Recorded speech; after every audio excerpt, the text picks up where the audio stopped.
প্রান্তিক চাষীদের এবার হিমঘরে আলু রাখায় সরকারিভাবে বেশ কিছু পরিবর্তন এনেছে রাজ্য সরকার। আগামী 7ই মার্চ থেকে মাথাভাঙা হিমঘরগুলি থেকে আলুর বন্ড বিলি করার সিদ্ধান্ত নেওয়া হয়েছে।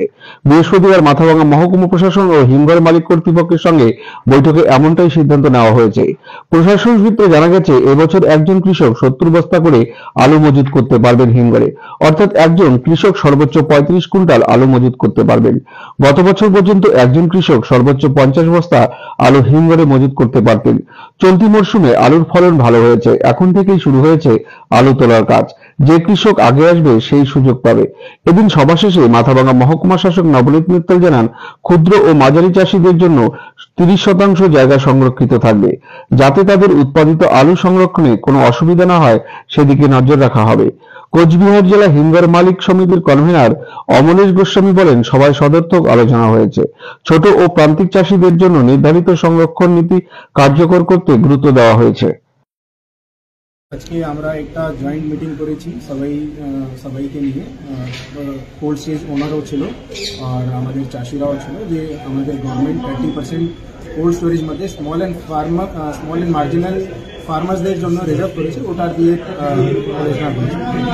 ফার্স্টে আছে, তো ওখানে আমরা কিভাবে এসডিপি সাহেবও ছিলেন আমাদের, তো law and order, traffic management আর কিভাবে আমরা ও কোটাকে ইউটিলাইজ করবো ওটা নিয়ে, তো আশা করি সবকিছু পূর্ণ হবে। প্রত্যেকবারই আলুর বন্ড নিয়ে একটা সমস্যা তৈরি হয়, অবরোধের থেকে শুরু করে অনেক রকমই সমস্যা তৈরি হয়। এই জিনিসটা আলোচনা উঠে আসছে এবার। এটা তো এখন मतलब এবারে first come first serve basis হয়ে গেছে, যে আসবে প্রথমবার ও পাবে। তো আমরা ওটাই চেষ্টা করবো যে কোনো मतलब অসুবিধা না হয়, তাই জন্য আগে থেকে আমরা প্ল্যানিং করছি। একজন কৃষক সর্বোচ্চ কতটুকু রাখতে পারবে, এরকম কোনো ইস্যু হয়েছে? উইদিন কোটা যে আছে ওখানে 35 কুইন্টাল রাখতে পারবে, মিনস 70 ব্যাগস। তারপরে যদি 30% পরে যদি কেউ ফার্স্ট কাম ফার্স্ট সার্ভিস বেসিসে যেতে পারে। ঠিক আছে। বেসিক্যালি হচ্ছে প্রশাসন কিভাবে আমাদের ওয়ার্ক করতে হবে, খোলার পরে যেন সব মার্জিনাল আর স্মল ফার্মাররা কিভাবে যেন পুরো বঞ্চিত না হয়, এই জায়গাটা এনশিওর করার জন্য মিটিংটা হলো। আর কিভাবে ডিস্ট্রিবিউশন হবে, কেমন করে ম্যানেজমেন্ট চলবে, কেমন করে স্টোর চলবে, এই জিনিসগুলো নিয়ে আলোচনা হলো।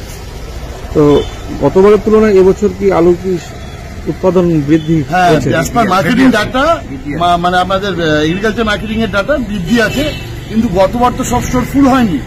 এবছরের তুলনায় মনে হয় একই রকম মোটামুটি, যেহেতু ফুল হয়নি, বৃদ্ধি হলো মনে হয় যে আমাদের উত্তরবঙ্গ বা মাথাভাঙা সাব ডিভিশনে হয়ে যাবে।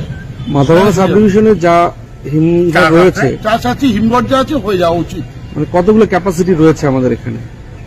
বেসিক্যালি অ্যাকুরেট ক্যাপাসিটি তো বলতে পারছি সব 70 লক্ষ।